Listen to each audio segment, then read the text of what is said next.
Hello everyone, आपका बहुत बहुत स्वागत है मेरे चैनल केमिस्ट्री में, जहां पर आज हम लोग डिस्कस करने वाले हैं 1 जनवरी 2024 का जो इवनिंग शिफ्ट का पेपर है उसके बारे में। ठीक है जी, चलिए हम लोग ज़्यादा टाइम इस बार बर्बाद नहीं करेंगे, सीधे क्वेश्चन सॉल्विंग पर आते हैं। तो भैया पहला वाला क्वेश्चन आपके पास बोलता है, दो स्टेटमेंट दे के रखे हुए भाई साहब, ये दिखा भी देता हूँ कि भैया कब का पेपर है। ठीक है, पहला वाला स्टेटमेंट आपके पास बोलता है कि जो एसिड होता है डिस्प्रपोर्शनेट होता है इनटू किसके अंदर, H2SO3 पे, and S2 negative in alkaline medium. बिल्कुल सही, अल्कलाइन मीडियम में यहाँ पर बिल्कुल ब्रेक डाउन हो जाता है। कैसे ब्रेक डाउन होगा? ऑब्वियस बात है, अगर आपके पास में होता है S8, इसको जब कभी भी आप बेस के साथ में कंबाइन करोगे तो ये कन्वर्ट हो जाएगा हाइड्रोजन सल्फाइड के अंदर, दैट इज H2S। जहां पे ऑब्वियस बात है, साफ दिखाई दे रहा है कि सल्फर -2 की ऑक्सीडेशन स्टेट पर आ जाएगा, प्लस आपके पास मिल जाएगा Na2S2O3। ठीक है, ये वाली कहानी बन जाएगी। तो बस सिंपल सा क्वेश्चन था ना। उसके बाद में पहला स्टेटमेंट तो हो गया करेक्ट। दूसरे स्टेटमेंट की बात करते हो तो ClO4 negative undergoes disproportionation reaction possible ही नहीं है, क्योंकि क्लोरीन ऑलरेडी +7 के ऑक्सीडेशन स्टेट पर है, और अगर ये ऑलरेडी +7 के ऑक्सीडेशन स्टेट पर है तो यहां से फर्दर मोर इसको ऑक्सीडाइज करना पॉसिबल नहीं हो पाएगा। तो statement number 2 is incorrect. So therefore statement 1 is correct, statement 2 is incorrect. तो फर्स्ट वाला यहां पर हो जाएगा ऑप्शन। ठीक है, now moving on to question number 2, which of the following is correct.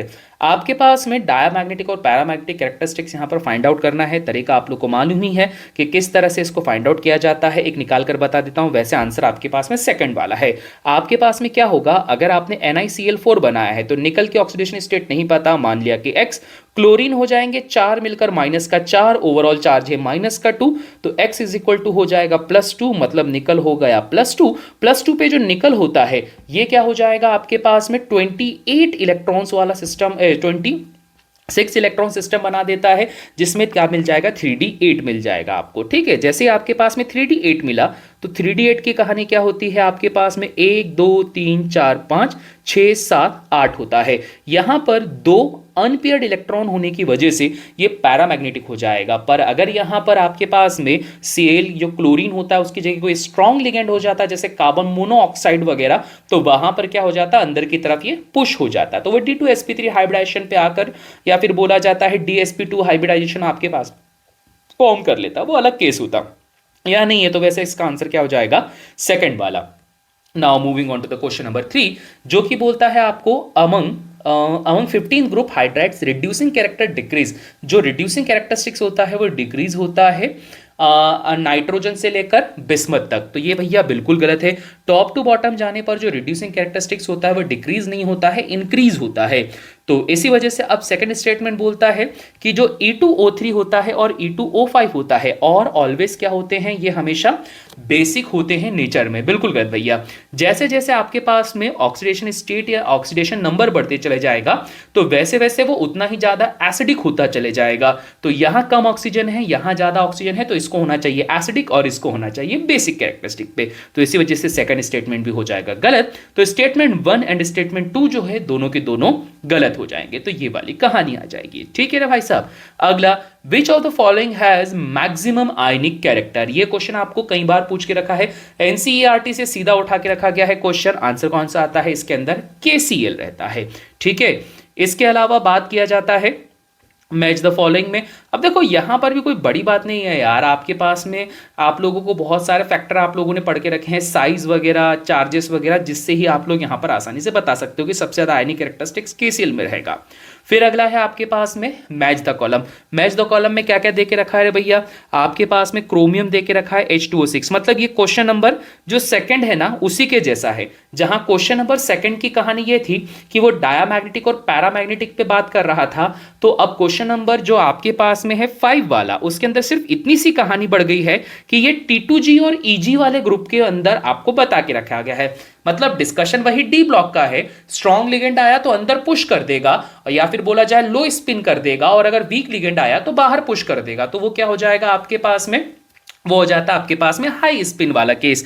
तो यहां पर अगर देखा जाए तो भैया कहानी क्या बनेगी, अगर आप कहानी बनाने में जाते हो तो भाई साहब इसके अंदर क्या हो जाएगा, आपके पास CrH2O6 है, H2O होता है आपके पास में 0 0 न्यूट्रल, यहां पर भी बना दो न्यूट्रल। सॉल्व करके देख लेना, मैं डायरेक्ट आंसर बता रहा हूं। आंसर है फर्स्ट वाला कि A का हो जाएगा आपके पास में सेकंड, B का हो जाएगा आपके पास में थर्ड, और उसी तरह से सी का हो जाएगा फोर्थ, तो सी वाले का फोर्थ हो जाएगा और डी वाले का हो जाएगा 1। तो जैसा यहां पर सॉल्व करा था ना मैंने ये, तो सेम वैसा का वैसे ही आप यहां पे भी इसको सॉल्व कर सकते हो। तो ए वाला आंसर आपके पास में आ जाएगा।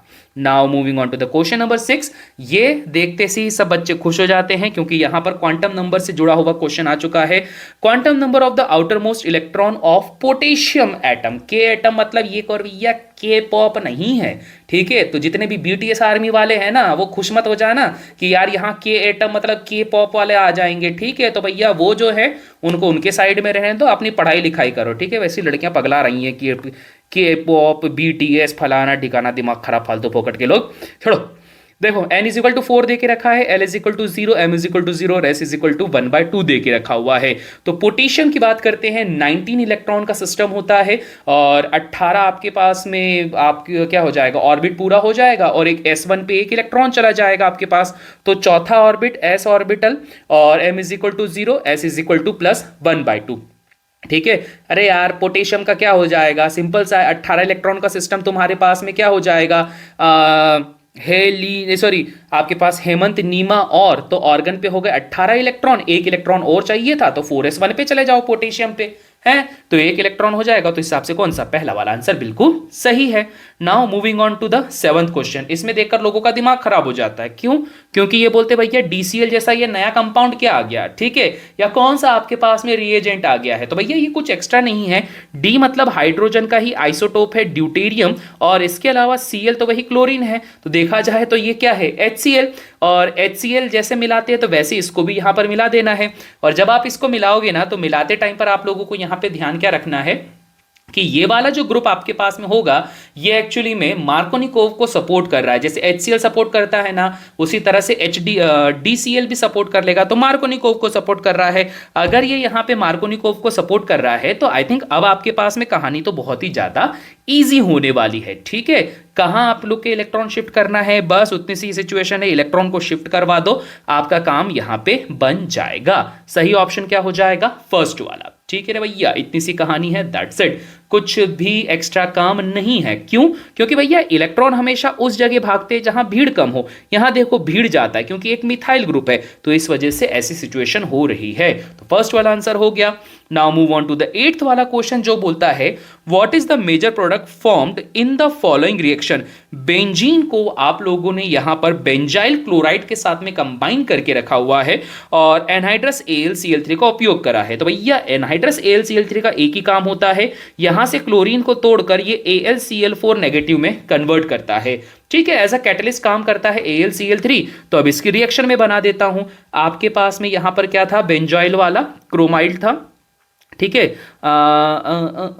एक असाइल ग्रुप है ये, यहां जाएगा Cl, फिर क्या मिला के रखा रे भैया, फिर मिला के रखा था हमारे पास में एनहाइड्रस AlCl3। तो AlCl3 को मिलाने की वजह से क्या होगा, जो आपका ग्रुप होगा यहां पे जो AlCl3 है इस क्लोरीन के साथ मिलकर बना लेगा AlCl4 नेगेटिव, और साथ ही साथ में कार्बन की जो इधर वैलेंसी है ये ब्रेक डाउन होगी, जिस वजह से कार्बन क्या हो जाएगा, कार्बोकेटाइनिक फॉर्म में कन्वर्ट हो जाएगा, ठीक है। जैसे ये कार्बोकेटाइनिक फॉर्म में आपके पास में कन्वर्ट हो गया, अब ये किससे रिएक्शन करेगा, अब ये रिएक्शन करेगा इस बेंजीन से। क्यों?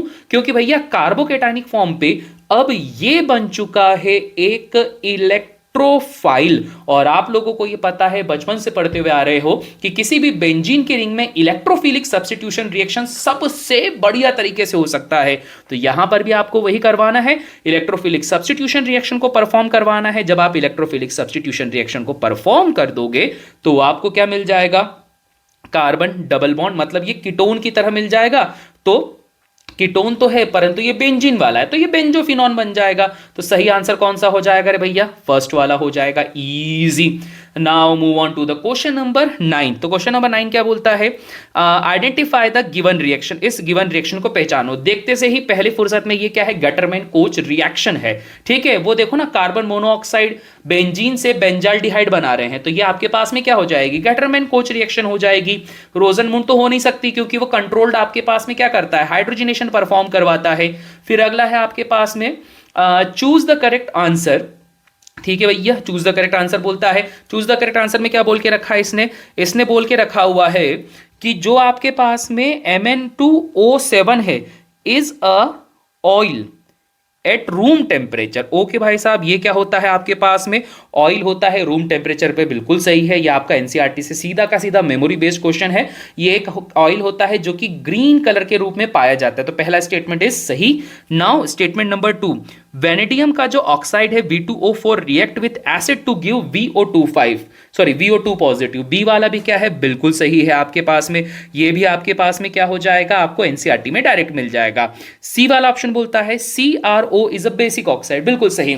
पहले भी मैंने बता के रखा है कि ऑक्सीजन का अमाउंट जितना कम होगा ऑक्साइड्स में, वो उतना ही ज्यादा बेसिक होगा, और जितना ऑक्सीजन का अमाउंट बढ़ जाएगा तो उतना एसिडिक हो जाएगा। सो फॉर दैट रीजन सी वाला आंसर भी सही है। लास्ट में बोलता है डी वाला option V2O5 does not react with acid, गलत बात भैया। V2O5 आपके पास एक कैटलिस्ट है, एसिड और बेस दोनों के साथ में ही ये रिएक्शन करने में कैपेबल होता है। तो डी वाला गलत, ए बी सी सही। तो फर्स्ट वाला आंसर आ जाएगा A B and C only. Now moving on to the question number 11, जहां पर आपके पास में रिएक्शन देके रखी गई है कि भैया कंसीडर द फॉलोइंग रिएक्शन। ठीक है भाई साहब, हम तो कंसीडर कर ही रहते हैं। उसके बाद में क्या है कि कंसंट्रेटेड नाइट्रिक एसिड आपने यहां पर मिला के रखा है, और कंसंट्रेटेड सल्फ्यूरिक एसिड, तो मतलब इसने क्या करवाया है, नाइट्रेशन करवाया है। ठीक है, ये प्रोसेस किसकी है, ये प्रोसेस है आपके पास में नाइट्रेशन की।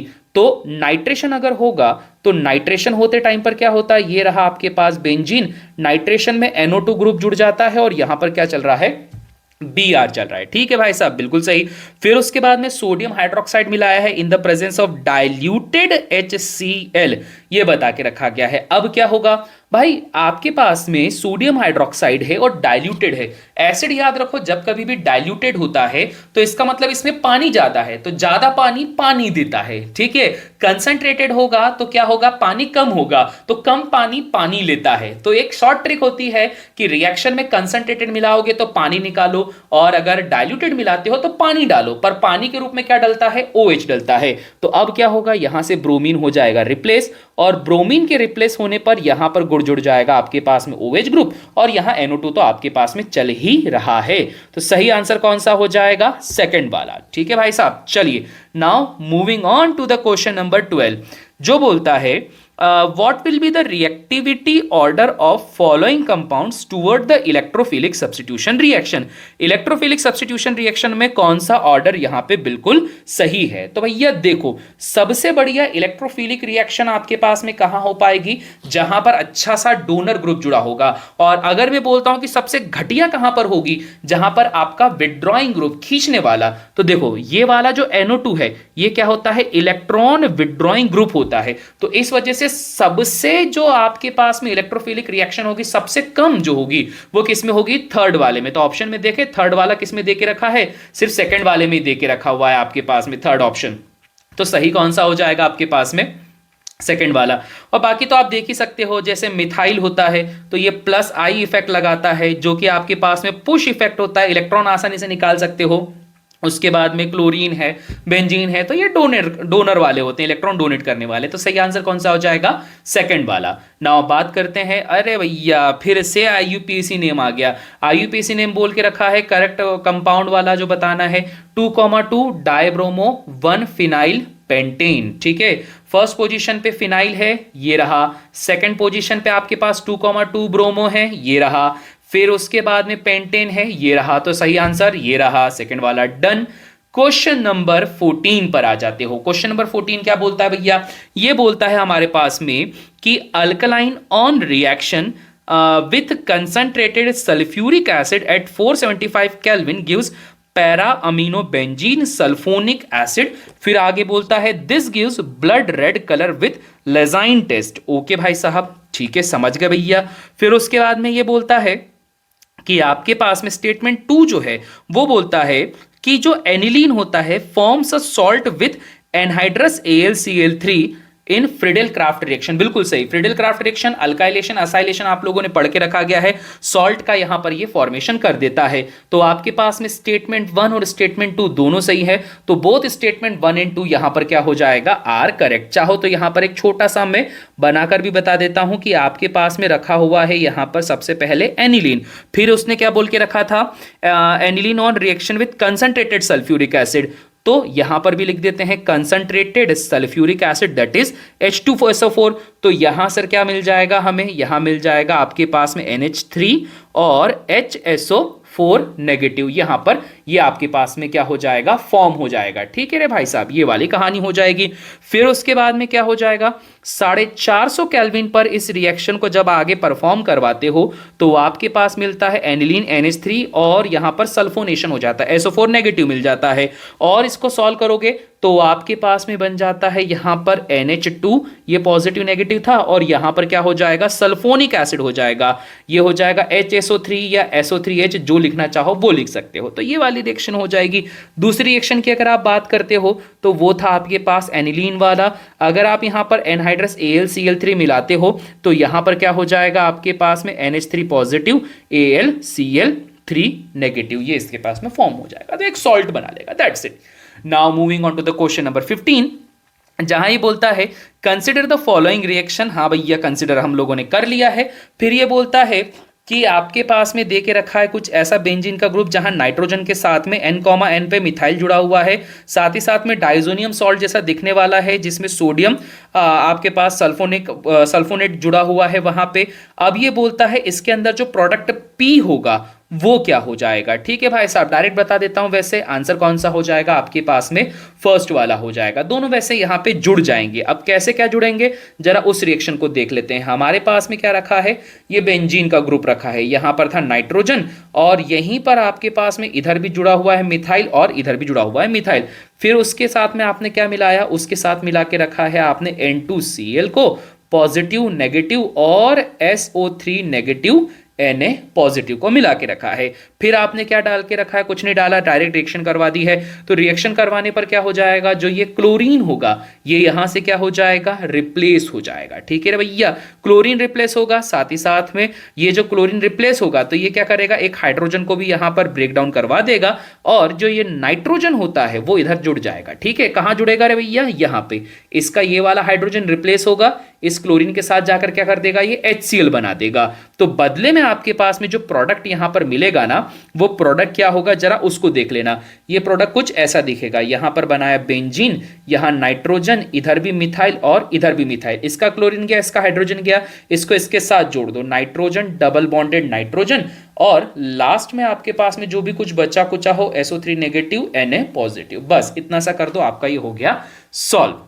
Now moving on to the question number 16, जहां पर ये बोलता है कि आपके पास में A से B और C बन रहा है, बट C बन रहा है half mole in the about reaction, the correct relation between the Kp alpha and equilibrium pressure P is, ये बता के रखा गया है। ठीक है भाई साहब, इसको सॉल्व कर लेते हैं, पर ये थ्योरेटिकल वाला नहीं है, यहां पर आपको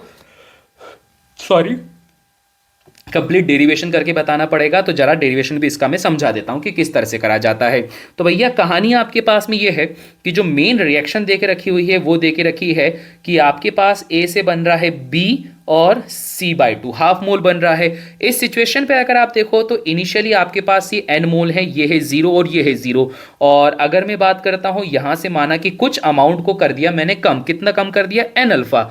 तो यहां पर कितना बढ़ेगा आपके पास में, ये ओस्टवाल्ड वाला ही लॉ है, N अल्फा, और यहां पर क्या हो जाएगा N अल्फा बाय 2।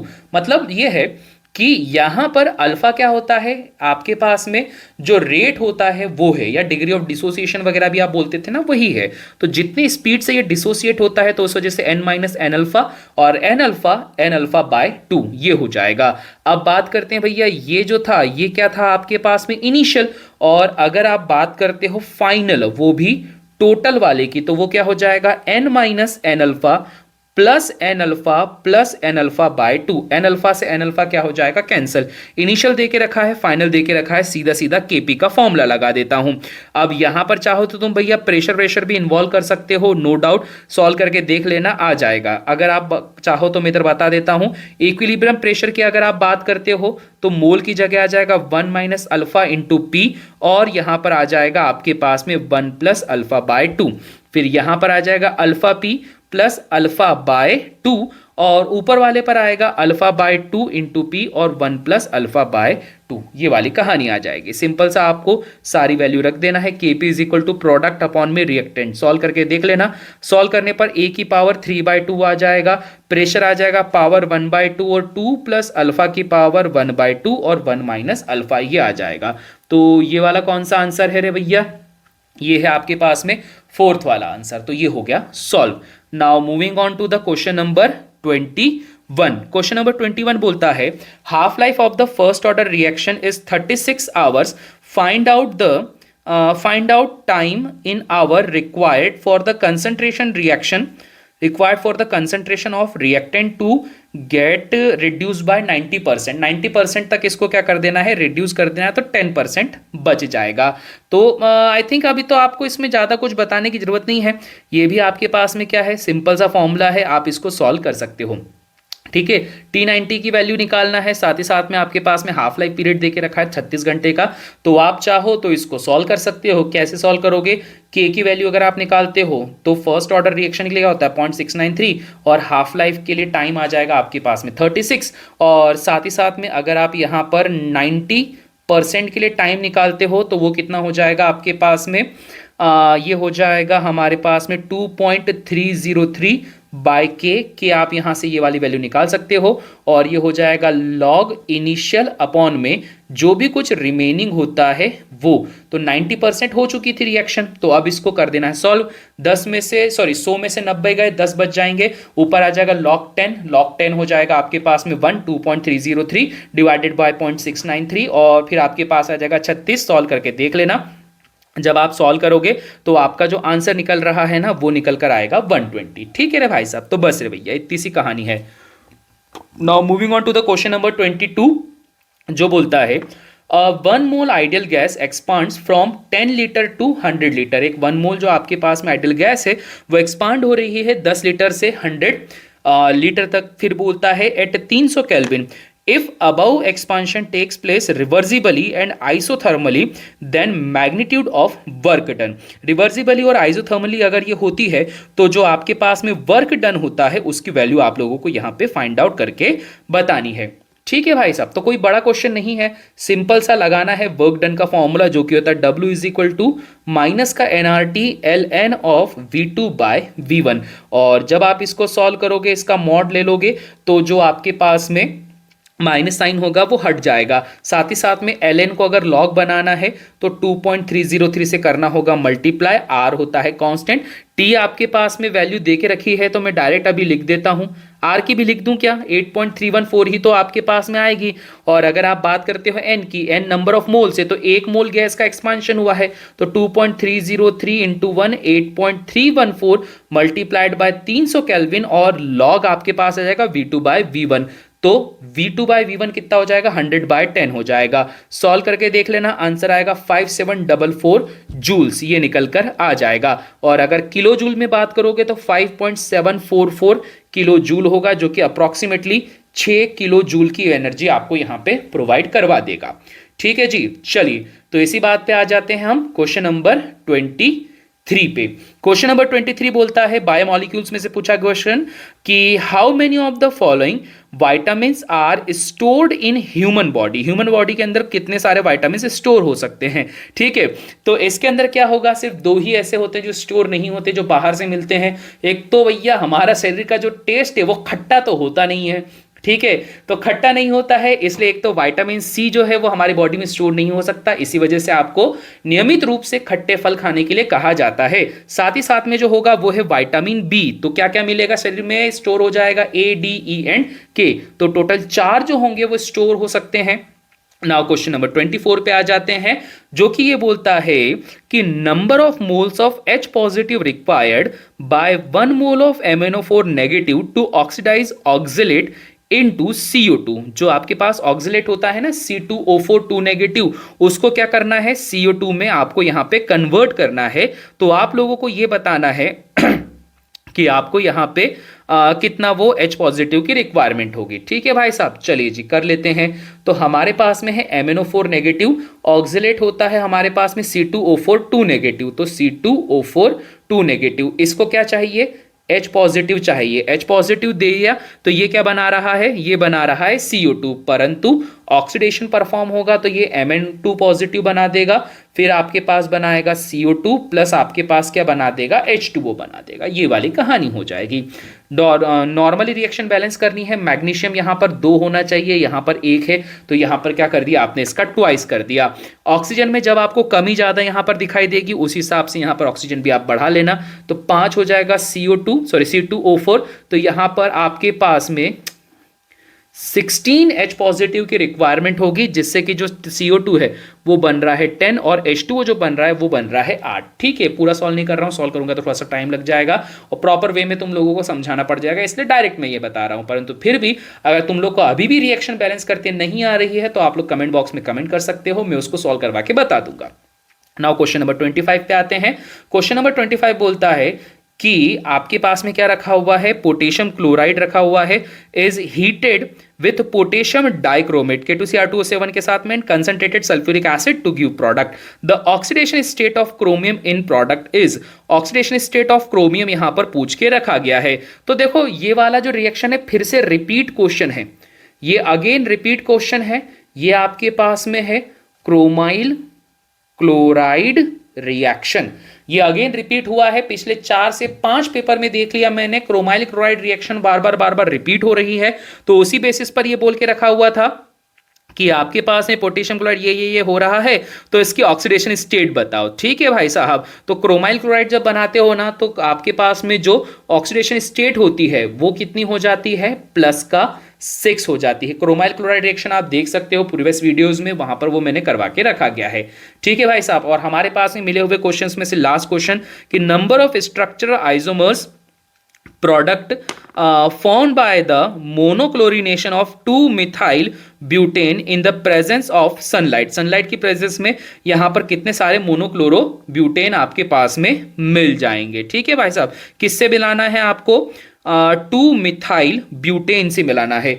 तो 1 2 3 4 सेकंड पोजीशन पे ये बन गया 2-मिथाइल है ना, सॉरी Cl लिख रहा हूं यहां पर, 2-मिथाइल ब्यूटेन। ठीक है, इससे कितने सारे आइसोमर्स आपके पास में बन जाएंगे। पहली बात तो आपके पास में क्या हो जाएगा, आपके पास में पोजीशन आइसोमर्स बन जाएगा। अच्छा ये भी याद रखना सनलाइट की प्रेजेंस में क्लोरीनेशन भी करवा रहे हैं, तो पहला आपके पास बन जाएगा सॉरी कार्बन कार्बन कार्बन, यहां पर आ जाएगा क्लोरीन और सेकंड पोजीशन पे ही इसको रहने दो। फिर उसके बाद में अगले पे क्या हो जाएगा, एक पोजीशन चाहो तो आप इसको शिफ्ट करवा सकते हो या आप कैसे भी इसको कर सकते हो। तो कार्बन कार्बन कार्बन, यहां पर क्लोरीन बना दो, यहां पर भी आपने CH3 ग्रुप जोड़ दिया, यहां पर भी CH3 ग्रुप आपने जोड़ दिया है।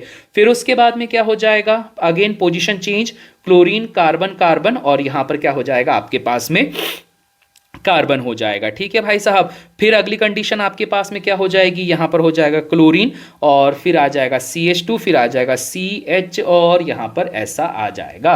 तो टोटल आपके पास में क्या हो जाएंगे, 4 यहां पे फॉर्म हो जाएंगे। तो बस रे भैया, हमारे पास में जितने क्वेश्चन आए थे उन क्वेश्चंस में से आपके पास में ये रही सारी कहानी और ये रहा आपके पास में आज का वीडियो। ठीक है, अभी दूसरा वीडियो भी जल्दी बनाना है, इस वजह से इसको कर रहा हूं मैं अभी एंड में। मिलूंगा आप सभी से नेक्स्ट वीडियो में ताकि आप लोग यहां पर इसको अच्छे से पढ़ सकें। चलिए जी, मिलता हूं मैं आपको अगले वीडियो में।